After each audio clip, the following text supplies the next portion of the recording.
Welcome back to the channel. Today, we're diving into Death of a Unicorn, the latest horror comedy from A24, directed by Alex Sharfman. This movie, set to release on March 28, 2025, features an intriguing mix of horror, comedy, and satire. With a star-studded cast including Paul Rudd, Jenna Ortega, and Richard E. Grant, it tackles themes of greed, corporate corruption, and, of course, killer unicorns. But does it successfully deliver on its wild premise? Or is it an over-the-top mess? Oh, okay. Ooh, well, so you want to do it the hard way, huh? Let's break it down. The movie follows Elliot, played by Paul Rudd, a lawyer trying to secure a promotion, and his daughter Ridley Jenna Ortega, who is still grieving her mother's death. The two embark on a corporate retreat hosted by pharma mogul Odell Leopold, Richard E. Grant. Tensions are already high between Elliot and Ridley, but things take a sharp turn when they accidentally run over a unicorn. Yes,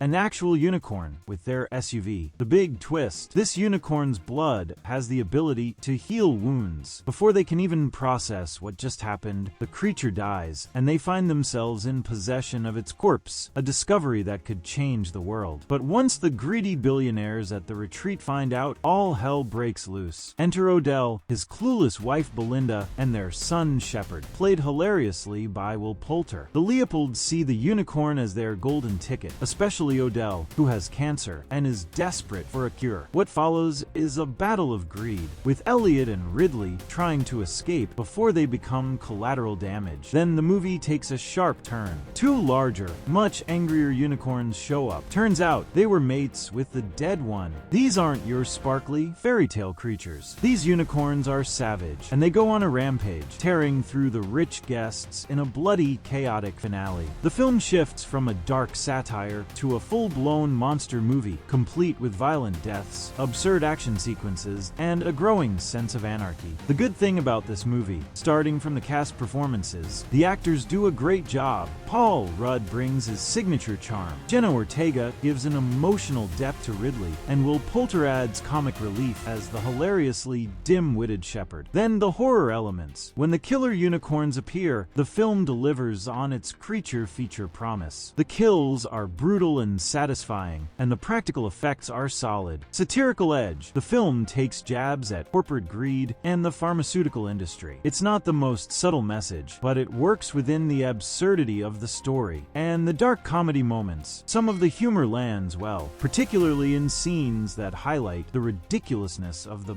billionaire characters. Fast forward to the bad thing about this film. The film struggles with balancing horror and comedy. Some scenes feel overly goofy, while others lean too hard into the gore, making it feel disjointed. The visual effects are hit or miss. Some of the unicorn shots look fantastic, but others scream low budget. The blending of CGI and practical effects is inconsistent. Some parts of the movie drag, while others rush through important moments. It doesn't always feel like it knows what kind of movie it wants to be. While the critique of capitalism and big pharma is clear, at times it's a little too in your face. The film sacrifices subtlety in favor of hammering its message home. Outside of Elliot, Ridley, and Shepard, many of the side characters feel like caricatures rather than fully fleshed out personalities. Odell, despite being the main antagonist, is more of a stereotype than a compelling villain. In conclusion, what went wrong with Death of a Unicorn? While the concept is unique, the execution is uneven. The film struggles with tone, pacing, and CGI inconsistencies, making it feel messy rather than memorable. The satire, while clever in some moments, often feels forced, and the film doesn't fully commit to either horror or comedy. However, if you love horror comedies and don't mind some flaws, it's still an entertaining, bloody ride. The performances and creature effects make it worth a watch, but it's not breaking any new ground. For die-hard A24 fans, this might be a letdown compared to the studio's more refined horror entries. But if you're looking for a chaotic, absurd film that doesn't take itself too seriously, you might still find some enjoyment here. Rating